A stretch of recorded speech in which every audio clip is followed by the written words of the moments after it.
Very excited about today's show. I'm very excited about our guest because not only is he someone who I've known for a long time, but he's actually been a mentor of mine for decades now. And I observed his rise throughout the company that I was with at the time, as well as afterwards. And so it's a joy for me to be able to come back and interview him literally decades later and get some of the insight that I want to not only get from him, but I also want to share it with you at the same time. And so I'd like to introduce you, without further ado, to a man who has led a sales organization as large as over 2,500 employees, a billion-dollar sales organization on the retail sales side, none other than Mr. Walter Broussard. Welcome to the show. Well, thank you so much, Wallace. Thanks for having me on. I appreciate that. I appreciate you being on today. There's a lot of things I want to cover today.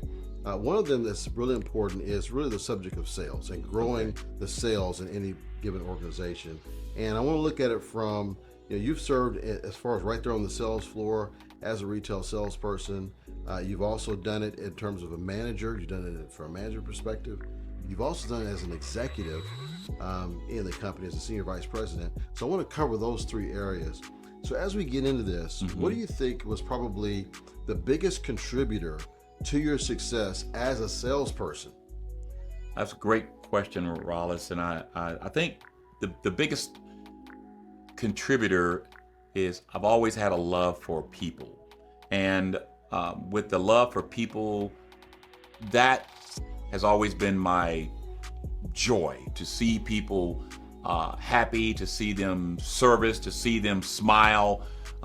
Someone comes in and they have a problem and you're able to solve that problem. The joy that it brings to them, it brings joy to me because we were able to solve a problem together. And I feel that the love that I have always had for people, it was the right environment for me. Like it was like you go out and you search for the perfect glove to make the best catch. Well, I feel that I had the perfect opportunity to catch majority of what was thrown at me because I was in the right environment. And so I never felt that and I like to speak as in a team setting, but in this case, I'm speaking of myself. So I never wanted to take full credit or look at it like, it was everything that I've done. I think it's more of a situation to where the career that I was able to get into, which was sales, it was good for me because I was able to exploit the things that I love. I love meeting new people. I love having fun with people.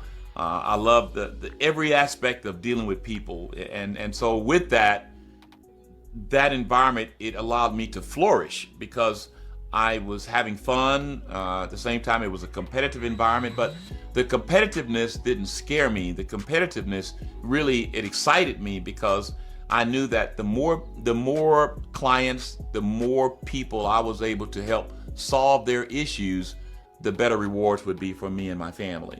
So I didn't go into looking at, okay, what are the rewards going to be for my family and myself? No, I went into it the way that if I can help people get what they need, reach their goals, to satisfy whatever they needed, then I would win in the end.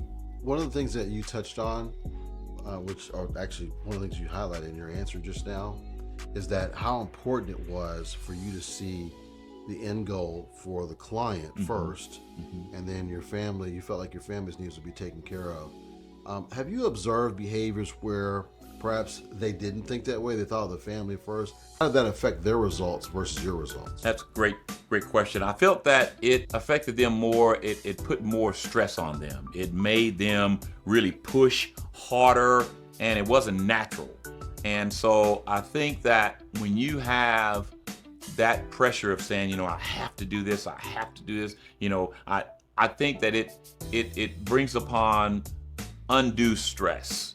And when you don't have fun, when you're not in a situation to where you're actually able to enjoy the journey, enjoy helping people, not from a stressful standpoint, not that I have to make this particular deal or what have you, then it becomes natural. The client will feel that because, it's almost like emotions. You transfer them And if you transfer negative, stressful, high pressure tactics and things of that nature, it does not lead to anything good. It always turns out bad. And so I always believe that if you go into it thinking I'm going to give great service, I'm going to take care of this situation, I'm going to help the client to the best of my ability, I'm going to have fun because I'm still meeting people. And that's the key. These are friends. These are like family to me. So when you have that type of setting, then it takes away all of the stress. It takes away all the pressure because it's fun. So you take a situation where you have goals to reach, you have numbers you have to reach and things of that nature. And sometimes if you're looking at it strictly from a reaching numbers standpoint, reaching your budget, reaching your goal, and forget that you have to take care of clients, then that stress takes away the enjoyment that you should get. And when you get that enjoyment, what happens is that it breeds more and breeds more and breeds more. So you see your business actually take off instead of you fighting through it and having stressful days and not wanting to really get up out of bed and all that. That's not what it's about. When you're working for the public, you have to find a way to really and really build upon joy. Oh, I love that. That's key stuff right there. Very good. What has been, from your perspective, some of your favorite sales strategies that you like to use when you're connecting with customers? I know you're thinking of the customer first, but there's a process there. And so when you look at your process, what would you like to share with someone who's maybe starting out as a salesperson or they want to try and get to the next level? What are some intentional things as part of your sales process that you try and implement with each customer? The first thing is making sure that you have a good greeting, a warm greeting, a very good introduction to yourself as well as the clients to where they feel comfortable. And then once you have a good introduction, they know who you are, you know who they are, you understand a little bit about what their needs are, then you can get into really going into what type of products they would need to satisfy them or it would take care of their needs. So that's always been the approach that we felt was proper, was to get to know them in a very quick manner somewhat, but not rushed, just natural, getting to know them, and then from there finding out what their needs were, and then from that point going to a product or services that would fulfill their needs. And so we thought that was the best approach to take. And then as you do that, you start getting, the repetition, you start getting better at it because you do it, and also never stop practicing those greetings and those welcoming statements. Never stop that, because the more you practice it, the more comfortable you get with it. And I always would do this even with a lot of my team members. I would sometimes practice with them, and that way they were able to understand it was practice. And so the more, once again, you practice, just like an athlete, the more you practice, the better you get. Great point. So basically what you're telling me is you're a big proponent of what many call the consultative sales process, where you're trying to get the needs first before you making any recommendations. Yes, I feel that in order to truly help the client with their needs, you have to understand what those needs are. It's no different than if you go into a shoe store and you're trying to buy a pair of shoes. Well, the person that's helping you need to understand what size shoe you need to wear, what color you're looking for, what is the purpose. They need to really qualify what your needs are before they can come back and say, okay, this is what I would recommend. And so I think it's important to really understand the situation before you can start any form of recommendations, because otherwise you really will back yourself up, and then you start running into they may have limited time, the process may take too long. So it's really important to understand what are those needs, what are those key needs that you need to understand before you can offer products and services. Because once you do that, then you'll have their attention, because they know that you're in tune to what they need, and then from there you can offer solutions. You can't offer solutions without truly knowing what their needs are. Excellent. That's great. Now, you definitely were the type of person, because I heard about this. You were basically at the top of your sales game, and or consistently beating your peers in numbers. I wanted to ask you, in terms of that initial part of the conversation when you're trying to establish that rapport and doing that greeting and that sort of thing, what do you think set you apart from your coworkers or from your other salespeople who worked alongside you? I think the thing that set me apart was I've always tried to focus on the client, not on myself. And if you focus on them, you give them the attention, you make sure that you're showing them that they're important to you, whatever their needs are. And if I'm giving you my undivided attention and I'm showing that I have genuine interest in whatever your needs are, then I think that you start building that bond. Because once again, I'm concerned, I'm interested in helping you. Okay. Give me an example, if you will, of how you made that person know that they had your undivided attention. I'm sure there were some cues or some things you practiced to make sure that they knew that they had your undivided attention. Body language, eye contact, your attentiveness to their needs, your listening abilities and skills, and more importantly is the fact that your presence. So if I'm there, I'm within short distance, not overbearing, not too intrusive, but right there to where if they have a question, you can answer it. And then just being as polite as possible, not too loud, not too boisterous, not too invasive, just really calm, but at attention. So you knew and they knew that whatever they needed, you were right there to give them service. So I think that having that type of communication, that type of environment that you created between you and your client, that started to build that relationship, which those relationships can really and truly last you throughout your career if you do it right.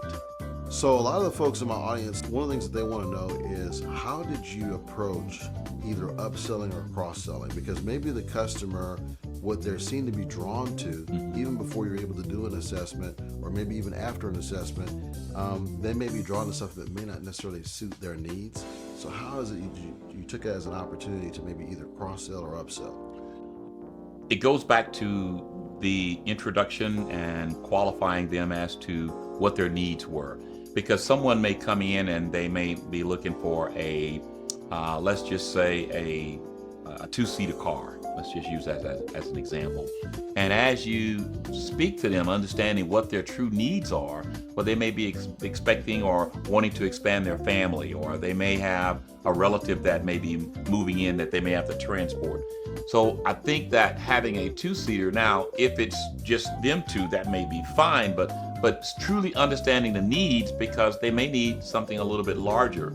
And so I believe that truly asking those key questions, trying to understand once again what their life is about, what they really need that's going to help them. And I think as a professional, you have to look at the whole experience. And so if I understand more about your needs and who you are as a person, more about your family and so forth, I can make better recommendations, or I can sometimes give you at least another viewpoint. Right. You still make the decision, but I can give you another viewpoint. If I understand a little bit more about what your needs, what you plan to do over the next 5, 10, 15 years, this may be something you may think about. And you never try and tell them, you more or less just say, here's another option, think about it, and you can let me know if that works for you. But here's something I would recommend. Look at it. You're thinking about maybe having your niece stay with you for the summer while she attends college. You may want to look at this. So I think it's just giving other options. Right. Makes sense. Do you think that at times, whenever a customer starts to build that trust in you and they say, well, just whatever you recommend. How do you generally approach that? Do you go ahead and make a recommendation at this point, or do you kind of present it as another option? How do you generally position that? When, first of all, if a client ever says to you or a customer ever says to you, what do you recommend? That's saying that what you've done up to that point, that you've built trust, you've shown them that you know your product. They have basically said that, whatever you recommend, we will do. And I think at that time, you should know, since you've been talking to them over a period of time, you should know and understand truly what their needs are. And then you should make a recommendation based on what you know about them. And that way you can better serve them. Because once again, it's all about serving them, what's best for them. And the more you know, the better you can offer. And that's really what it's about. It's truly about understanding their needs. And then once they give you, that type of approval, it is basically saying that, you have reached them, you have earned that moment, And so then from there, you want to basically show them, offer to them the best solution. That's great. So when you think about your management career, I know that you were able to observe other salespeople, maybe from a different perspective now that you're managing them. So what are some common mistakes that you saw or you observed when you observed some of the salespeople, and how did you coach them to correct some of those issues so they could increase their sales? This is the way I would always help my team. Is sometimes I would observe them from a distance, and I would see how they were interacting, and then sometimes also in what that client may have not done business with them or may have done business with them, and the approach or the entire transaction, I try to replay it in their mind, maybe what they did right and what they did wrong. And I would observe and I would tell them what I saw. What did you see? Okay, I saw this. Okay, this is what I saw. I saw this. We may have seen two different things. And so what I would do, and most of the time that's what happens, because as a leader, you're going to see what you have taught, what you really want them to be able to do. What your employee is going to do is what's normal, what's habitual, what is natural to them. And our job as a leader is to be able to bring those two together to where you're able to teach, train, develop them to where they can then operate at the level that you feel is best for your team, what's best for them, to maximize, once again, what the consumer needs. Right. So even if we did a sports analogy here, if you look at players, they may come in and they may have been taught in college to play a certain way, play a position a certain way, and then they get into the professional ranks. They have coaches that will say, look, we're going to change something about you. We're going to do this way, to help you become a better player. Same thing in business. How do you help your employees get better? You have to be able to know what they're doing, and you have to have measurements, ways that you measure them. Once you measure them, then you can go back and evaluate them and say, okay, here's the things you need to do better. And then you have to train them. So you can't just throw them back out there and say, go do it. No, you have to say, okay, here's what I see. Here's what, let's work on this. Okay. And get better. Okay.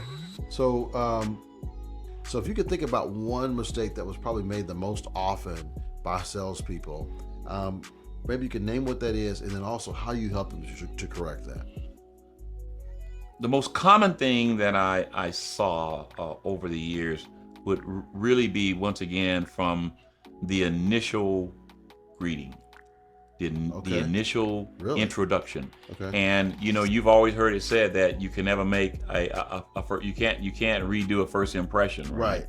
And so that first impression, that is powerful. And you would see people that would be lackadaisical. They would just be, they didn't have good posture. They didn't have a good approach. And so it really affected, they didn't have good eye contact. They didn't have, they didn't have that confidence that you need when you first meet someone. It's like from someone you welcome into your home.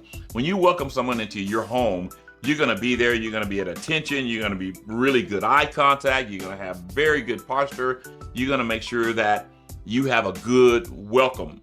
And I would see people that would not take that important. That welcome is everything. That first impression, without a great first impression, then what happens is that it's hard to regain that.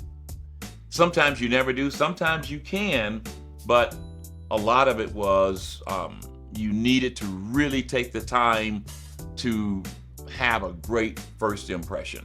Okay, great. That's very practical advice about how we're initially approaching the customer. Do you have any notes on correct posture, the way you greet? Maybe give us a sample of how you would greet someone. Proper greeting starts with a proper handshake. Once again, you want to make sure that you're not too aggressive. It needs to be very calm, good eye contact. They may not want to shake your hand, but still you can give them your name and ask who may you be helping. And I would say this also is important. Once you get their name, like a name exchange, hi, I'm Walter, welcome, and your name. And once you get their name, jot it down or remember it in some type of way. Sometimes you can remember a name very easily. Other times you may not, maybe a name that is not common. So it's important to maybe have a little notebook with you or what have you and write the name down. And the name may be John and Consuela.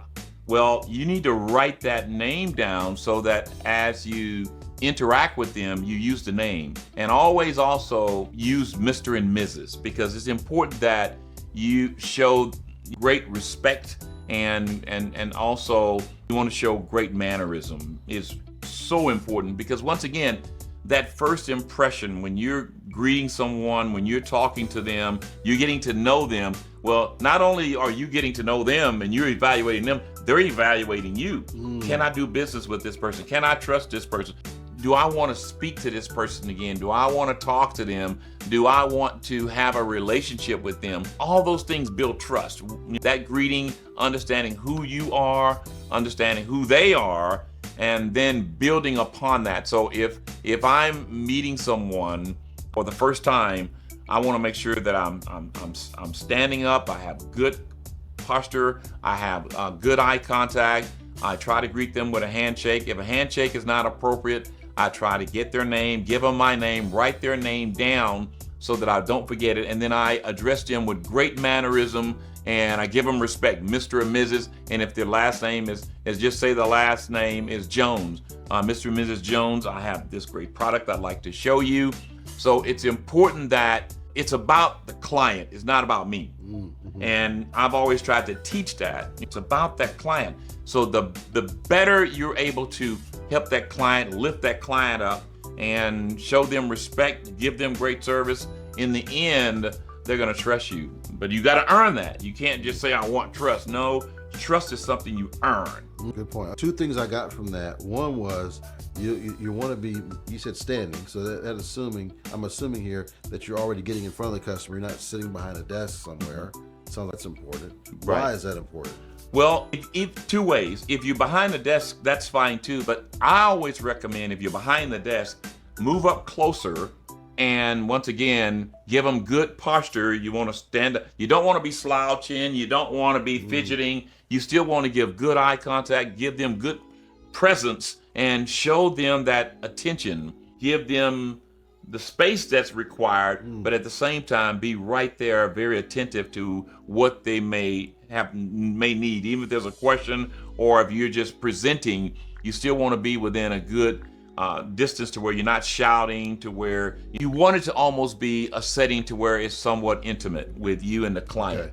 To where when you may be in a building where there's 100 people, but you want them to understand that they're the most important people there, and you want to give them that attention so that building becomes very small because it's really between you and them.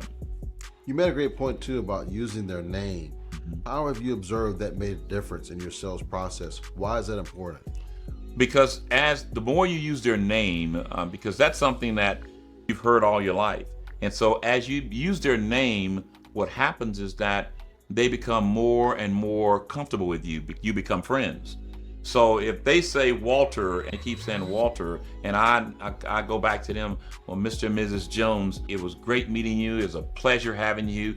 Thank you for your business, Mrs. Jones. I'm here for you if there's anything. But what happens then, instead of you being strangers, each time you use that name, you get closer and closer, because that name is something that they've heard all their life, as I mentioned earlier. And so that name is common. That name, as I use the name Jack or Joshua, and as I use that name and they use my name, we become friends. And then now we're on first name basis, and we know each other. And so you build that. Ultimately, what you want to do is take a stranger that you just meet, and you want to make them a friend. And down the road, you want them to be viewed almost as family. Like that. And yeah. that is how you build your business. You build your business through taking a client from a stranger that walks into your business or someone that calls you, through relationship training and development and interactions. You want ultimately that person to become that particular client to become a friend, and then ultimately you want to become family. So look at today, when companies spend billions on advertising and you're competing in a very competitive world. You have the internet with Amazon, and you have all these various places where you can do business, and then these clients still come in to see you. Well, you have to make sure that that's special. Like an experience. Yeah, like an experience. Oh, I love that. Yeah. Okay. So I noticed you mentioned Mr. and Mrs. Jones, and then you also mentioned John and Consuelo. When did you give us some guidance on when you decided to use the last name versus, as you mentioned earlier, first name basis? I think it's when you use, I think in the beginning, you may mention them as Mr. and Mrs. After the introduction. You may want to say Mr. and Mrs. Jones, and you use them. And then what's going to happen as you start out, you may say, Mr. and Mrs. Jones, we have this product. You may fit your needs after you do the qualifying. And then as you continue to talk with them, it's going to automatically separate. And then because you're building that relationship, so I may start out saying Mr. and Mrs. Jones. And then as we continue to talk and build that relationship, then all of a sudden, then it becomes John and Consuelo, because they're going to tell you, no, I'm not Mr. Jones, I'm John. Call me John. So now you're breaking a different form of ice. Right. Now they're going to say, the wife may say, no, I'm Consuelo. You can call me Consuelo. So you build that, but you can't automatically call them John and Consuelo. You have to build up to that. So starting out in the beginning, you want to call them Mr. and Mrs. Jones, Mr. and Mrs. Ford, Mr. and Mrs. whatever their last name is. And then you build up to the fact to where you become, once again, that is something you earn, and you can't just do that in the beginning. It doesn't work. You have to build up to that. It makes sense, and that's basically how I was raised. But there's a lot of the folks who are maybe coming into the sales force now that maybe weren't taught that way. Right. And so you're bringing up some great points, because they may be talking to someone who's a little bit older than maybe they're our age or older. Right. And so here they are, they may be breaking this rule and not even knowing it. That's correct. So and it's important also that if you're handling someone that is older, once again, you want to call them Mr., you want to address them Mr. or Mrs. You want to use great manners, because that, once again, you're setting up, they're building a portfolio on you. Who is this person? Is this someone that I could deal with down the road? And they're evaluating you as you are trying to earn their business. Is this someone that I can truly do business with? Is this someone I can trust? And so as you move forward and you move through it, then you're calling them John and Consuelo. Now all of a sudden, now you have a friend. And then as you continue to work with them and provide service for them, after a while, they're going to call, this is John. Hi, John, this is Walt. How are you? How's Consuelo? So now all of a sudden, you're building that from an initial greeting as Mr. and Mrs. Jones. Now you're talking to them as Consuelo and John. And now you're getting to the point to where you know each other on a first name basis. And ultimately, they're going to be inviting you to events and coming by to see you and what have you, because you've built that bond, you've built that relationship. And that's what really business is about, is the relationship. And I feel that the more we can help salespeople, managers, executives understand that it's about the experience. it takes away Amazon. It takes away a lot of the online businesses because you can't get that through them.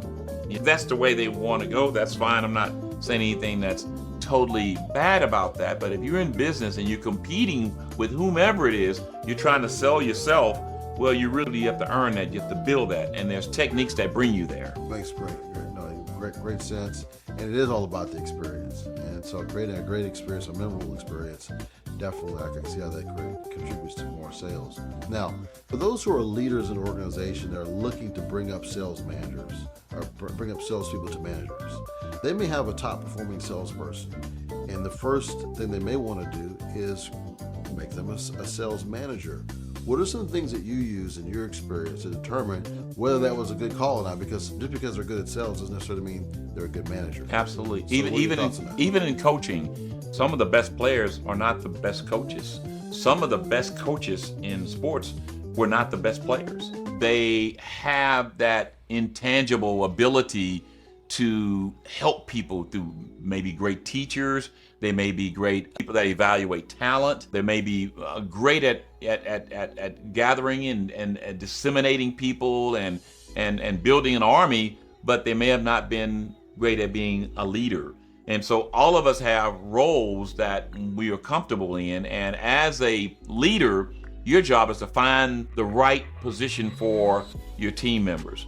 And to your point, some of the very best players, some of the best sales team members may not be the best fit to be a leader of a team. They may be good within the team, but they may not be good. And that's our job, is to be able to find the ones that are good and then teach them, mold them, grow them to where they can lead. And then ultimately you want to find other people that can lead as like them. So to that point about, you said being good, some are good teachers. What are some ways you could observe a top performing salesperson to see if they would be a good teacher or coach of others on the team? Are there any advice you'd like to give to executives on what to observe on that? I think a lot of it has to do with day to day. As you get to know them, you should know your team, you should know their strengths, you should know the things they need to work on. And as you start developing, same thing with your kids, or if you're a coach of a little league team, you're going to understand some kids are going to have natural talents, natural abilities. They're going to be able to come in and just hit the ball, pitch well, feel well, all those things. And there's other kids that you have to work with. And some of them are able to, through training and development, they end up being some of your very best players. They may have not started there. Then you have some kids that start there and they're automatically good. And so I think it's just understanding your team. And then the more you understand your team, you can offer them training, you can help them develop to get better. And I think also what I always tried to do was to have a monthly, quarterly evaluation. And that way we can look at their performance and we can help them to get better. Here's some things you can work on. Here's the training I'm going to provide. I'm going to say, you need to come to this training 2 times a month or 4 times a month or every week. We're going to spend an hour, and some of it's going to be one-on-one, some of it may be group. And I think it's important to really evaluate your talent and make sure that they understand what they need to do. If you're asking me why my performance is subpar in this particular area, I'm going to see it one way, but as a leader, you should observe them and understand truly what they're doing wrong. And some people call it constructive criticism. And I think that it should be viewed upon as ways to enhance your ability in this area, not necessarily as a negative as for criticism, because you're not criticizing. You should be observing to help them get to the next level. And I'm not going to get you there if I just let you keep doing what's wrong, right. And then you'll get frustrated, right. And that's not good. And a lot of times the clients will feel that frustration. So you want to help observe what they're doing wrong, help them through training and development, and then as they get better, you'll see them come and you'll see the goodness come out of them as they are able to overcome that. Makes sense. One of the things that you did for me, which I thought was pretty impactful in my career, is that even though there was a salesperson who could sell circles around me in terms of volume, I was one of the better ones when it came to selling the warranty and supplemental things. And you noticed that about me, which I thought was amazing that you even noticed that, and that you had me speak in front of the team.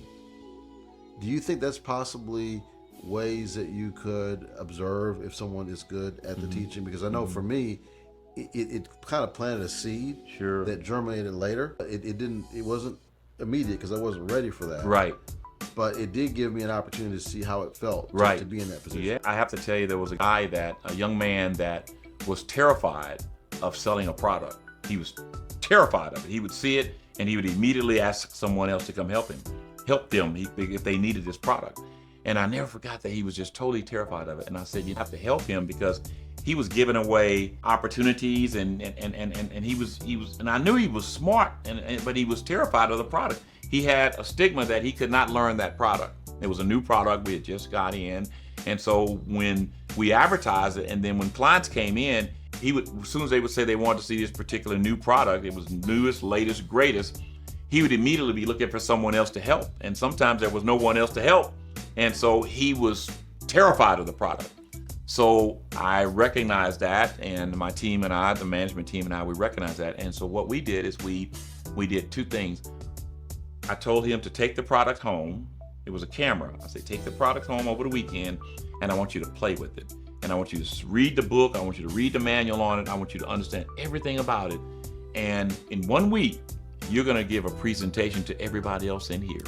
And he was looking at me like, I said, yes, you take it home, you play with it, and I want you to take pictures, you and your fiance, take pictures with it, play with it, do everything, and I want you to study it. I want you to be an expert on that in a week. So when the week came, never forget this, we put him in front of the team. He gave a presentation of that particular new camera. The presentation he gave was flawless. He knew more about that camera than the reps did. Wow. And you know what happened? Well, He became an expert. And then people from all over the company would call him and ask him questions about that camera. wow. And so he became someone that was fearful of it, terrified of it, to where he became an expert. How that happened. It was a change in his behavior because he then started studying it and really started understanding it. And then he gained that confidence. And then people would call him, tell me about this, tell me about that. And I was saying, this was a person that was totally afraid. Right. Now he's an expert. How did that happen? It happened because he studied it, he used it, he eliminated the fear by understanding truly what the product could do. And he gained that confidence in knowing what the product, so he can answer all the questions. Prior to that, he couldn't answer the question, so it generated fear. So once he was able to answer every question, he knew everything about it, the fear was gone. He became an expert. That's an awesome example. Also, that shows you as the manager in this case. You saw he had the ability, Right, and you helped him tap into that by giving him that assignment. right. That was awesome. Yeah, it really was. And It putting the was. product in his hands. Yes. That was genius as Yes, well. it was. And he was able to take it home. And I never forget him telling me that. He said, I know everything about this product. You do? He said, I know everything. And it was amazing. He studied. And this was before, so I'm dating myself a little bit. This was before this was really before Google and all the information that's before us today. Right. So he had to take the manual. He had to read it. And it was a homework for him, a homework assignment. And one day it was funny, I saw him in a corner. And you know what he was doing? He was practicing with another person. He was practicing it and really, because once again, he had to present that. So he gained confidence through practicing, studying, knowledge, and building himself up. Now he had to be able to present this to his peers. The same people that he was calling over to help him and he would run away, now he was having to teach them on it. And then he became an expert. The sales management aspect of this is that you as the leader saw that and you helped him overcome it by giving him that assignment. You put the product in his hands, number one, gave him an assignment to really learn it, and then you gave him the assignment to present. That was amazing. Yes. He would always bring that up. He said that it helped him because he said he lacked confidence. And I knew he was a very smart person. He was a very competitive person. The clients loved him. He had a great personality. And once he learned that, and then he took that same approach on everything else he did, and he became one of the best employees we had. He was one of the top salesmen in our district. He was one of the top in our store because he took that same approach to learning product and he just applied that to everything. That's great. Now, did that person end up becoming a manager? He became a manager. He was an assistant manager, but he was better at sales because he loved it, and he necessarily didn't like all the other elements that it was required to be a great manager. But he was a great salesperson, and he was a great employee, and his fit was there. That was the slot that he needed to fill. He filled it to the best of his ability, and being a manager was not really his slot. You're helping us to touch on another point. Let's say you see a top performing salesperson, you bring him into management, but it's not the right fit. In a lot of cases, some companies may end up losing that person because they may end up just leaving and then becoming a salesperson somewhere else. What do you think was key? Because that's kind of hard to unwind. It is. If you take someone from salesperson into management, Right. and now you're bringing them back to salesperson. Right. Tell me how you help to navigate through that process. A lot of it has to do with your relationship with that employee, and if they do not make it as a manager or a leader, you still have a good person. So what you want to do is help them understand that this role may not be for you right now. Let's bring you back to a different role, help to develop you, and later on you have an opportunity to maybe to move back in if that's what you choose to do. But if you want to keep your career here, that's fine. But I think it comes just to counseling, having a good relationship, a good rapport with your team. I know at one time in my career early on, I went into a management role and I wasn't quite ready. And so I took a sidestep down and was an assistant manager for a while. And it helped me to see there was an experienced manager that I worked for. And it helped me to really understand how I need to lead, because I didn't really have any training on leading to the degree that I need to lead. So the second time, that spearheaded me to where I was able to climb all the way to a senior vice president from that fall. And so I think that is how you handle it. And I'll never forget this. I got a call from the CEO at that time. And he said to me, he said, Walter, he said, I want to move you sideways. He said, now you can take that and you could be very gruntle or you could be upset. He said, or you can learn and you can be better from it. And I chose to learn and be better from it. And I'll never forget that call he had with me, because sometimes our pride is hurt. Yes. A good leader will understand that your pride may be hurt, but also if he is able to, or she is able to counsel with you, sit down and make sure you understand that, it's not the end. It's just we're going to move you sideways for now, and we're going to help develop you. And then if that's the right thing for you, it'll come back to you. And I promise you, it will come back to you if that's the right thing for you. But you have to understand that, those sometimes moving sideways or sometimes moving back or down is not always the bad thing. Sometimes you need just a little bit more experience or a little bit more exposure or a little bit more development, and take that counseling with the right attitude and go back into it, learn more, you'll come back even stronger.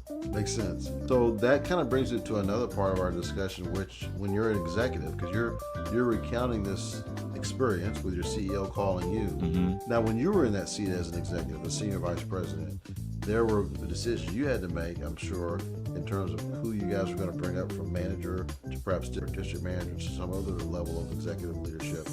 What are some things you observed? What was your process like to help our viewers to know what kind of call to make in those situations? Well, I think it starts with as an executive, you have someone underneath you, maybe it's a district leader. You want them to recommend someone within their group to you. Once they recommend them, you interview them. And then here's where the growth comes in. If that individual does not fit the proper criteria at that time, now you can talk to that individual and say, look, I appreciate you coming in. The role we have, we're going to interview more than one candidate, and we're going to choose the best candidate. Now, if you're not chosen, what I feel you should do is go back into the role you're in and continue to do the job you're doing, because you're doing a great job now, and keep doing that job. And as positions come available, we'll look at you further down the road. So I would try to not guarantee them the position, but also keep them on this level. So, because sometimes when you you interview, automatically think you're going to get it. When you don't get it, you fall way down. You try to keep it here. It doesn't always work, but you try to keep it on a even scale. But also you go back to your district manager or whomever that brought that team member, and you talk to that person and to make sure if it's someone that's automatic fit, boom, perfect, great, you put them in, it's great, they're the best candidate. But if they're not, then it gives you two opportunities, because you also want to go back to the person that recommended them and say, are we looking at the same thing? So that coaching comes there too. And if you are looking at the same thing and you did recommend the right person, then that's a win. You want to be able to go back to that individual and say, great job, great recommendation. I think he's a leading candidate for that position. But if not, you want to counsel back with them and say, tell me what you saw in that individual and why do you feel he was ready? And let's just talk this through and let me tell you what I saw. And then you want to try to, once again, help them understand what you need to see in that position and that candidate so that you hire and have the right fit. One of the things I noticed in our discussion today, and you mentioned it again just now, is that you had the person tell you what they saw first. Then you gave your counsel or your thoughts. Right. That seems intentional. Why is that important? Because you want to see and understand through their eyes, what did they see? And if I tell them what I saw first, it's going to diminish what they saw. So I want to try and get out of them what they saw, why they recommended, why they felt that he would be or she would be the right person for that position.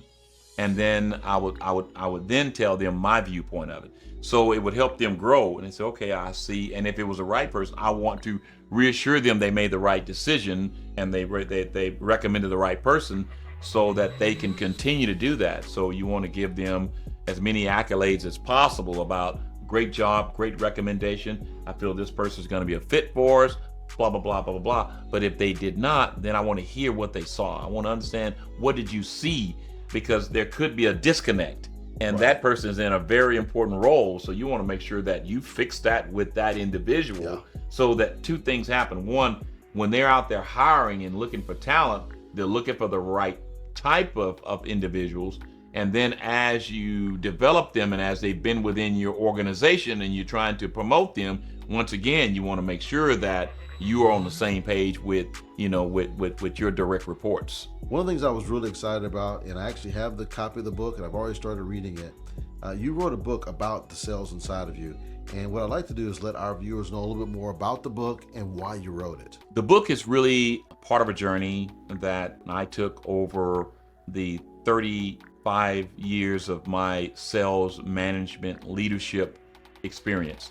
And there were some highlights within that were some common things that we faced and I faced over my career. And some of those things highlight, I was able to put them in the book because I was able to experience them time and time and time again.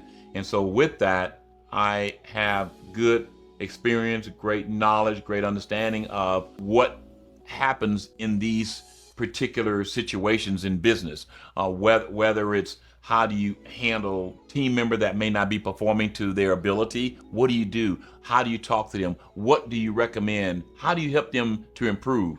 Those are the type of things that we dealt with every single day and every month and every year. And so the book kind of points out some of the things that you can do, how you can work with the individuals. It also points out a little bit about marketing, some of the things that we ran into on a regular basis. Some was customer satisfaction, some was employee morale, some was developing employees.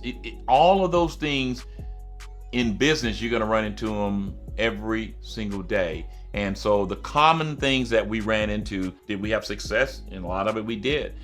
Were there areas that we needed to grow more in? Yes, we did. But there's common things in business that you're going to face every single month, every year. And how do you get better at those types of things? And the book kind of illustrates some of those things. When you were saying what differentiates me from my peers when I first started, and a lot of it was customer satisfaction, because I took pride in that, because I always put myself in their shoes and say, how would I handle it? How would I react? What would I want? And I always believed that in order to really build your business, word of mouth is the most powerful form of advertising. And if you don't do a good job, a lot of people are going to know you did terrible. And in today's market, it's even worse because of social media and the ability to be able to look at the reviews today. Nowadays, you go to a hotel, you go to an Airbnb, you buy a car, you buy a home, there's going to be reviews down there about your entire experience. And so if you do a terrible job, then everybody's going to see it. But if you do a great job, the people that do report you doing a great job, then all of a sudden your opportunity to score that job or do that job is high. So I always believe that word of mouth is the most powerful form of advertising. And since it is the most powerful form of advertising, then I need to make sure that that word of mouth that comes by me or through me is at the very, very, very highest level of satisfaction. Because I know that if I do good, they're going to tell someone, and if I do good, it's going to just snowball for good. Today in the business world, reviews are the same thing as word of mouth. And if I have a great review, if I have great reviews, then once again, when the clients are looking at it, then that's going to settle it for me. When you're meeting with a client, a consulting client, and you're trying to help them to grow their sales team, what's one of the first things you like to find out about that organization before you start consulting with them? I try to find out who they are, what type of reputation they have, and what are some of their goals, and really what they feel that they need assistance with. And I even try to call and understand who they are from their operation standpoint without them, and then understand what their needs are and see if those two things, if they match. And I try to just understand truly who they are and how I can help them. So I try to understand truly what their aspirations are, what they would like to see in their company, what are their goals, what are their opportunities, and then from there I try to build a program to help them get what they want through sales, through development. So you're actually helping them to build a program to reach whatever that sales goal that they have. Yes. Right. And so what are some areas where you think that you're helping their salespeople to get better? Is it helping their sales managers to get better? Is it helping their district or regional managers to get better, executives? I think it's a little bit of all of that. I think through the experience of 35 plus years and being that I served in each of those capacities, I feel I can help each one of them, whether it's sales, whether it's the district level, whether it's the store level, or whether it's the executive level, and how they get the most out of their team members or their direct reports. I think that's what I can do. That's how I can help them. That's the things that I've done over the years, and I feel that I can help in those areas. But as I start to grow with the company, we were doing about 100 million, and we had about 10, 12 stores, and we averaged about 7 or 8 to 10 associates per store. And as we move forward, we ended up with about 140 stores, and we still averaged about, where our store count went way up as far as the numbers, because our sales volume went way up. So we were able to really get our average store volume up because, once again, we hired better, we trained better, and so our average stores went 30 million. Wow. So we were able to really grow the store, same location, and we were able to add more people because, once again, we started growing the business. And so a lot of it came with training, development, hiring the right team members. You'll hear me say that over and over and over again, because taking the proper time to hire the right people ultimately will give you more elasticity, will give you more growth opportunity, will give you more abilities to get higher, because there's growth in the individual. If you hire the wrong person, most of the time you're not going to be able to get them from point A to point D or E or F where you need them. Right. That's powerful.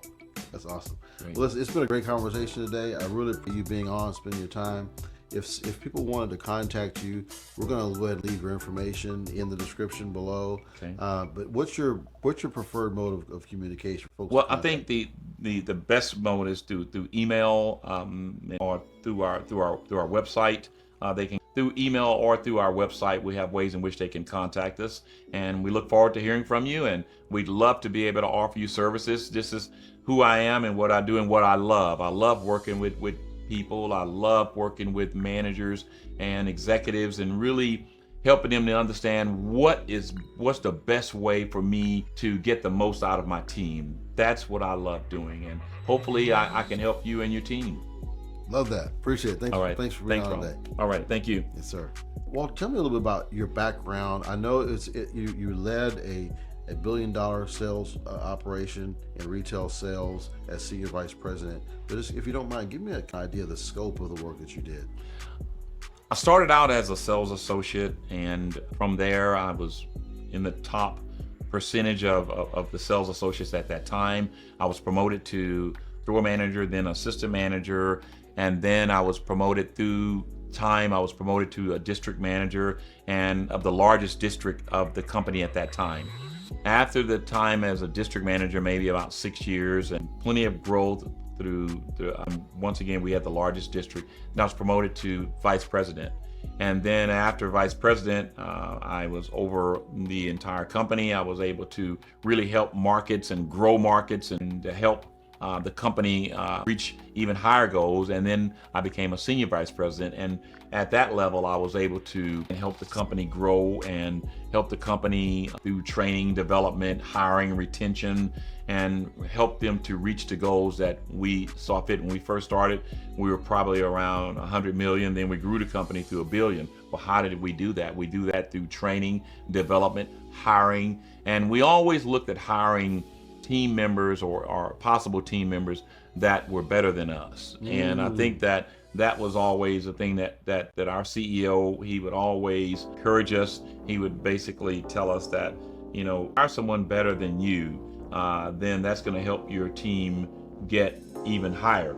He said, if you hire someone that is not as good as you, your team actually takes a step back. So always try to hire people better than yourself.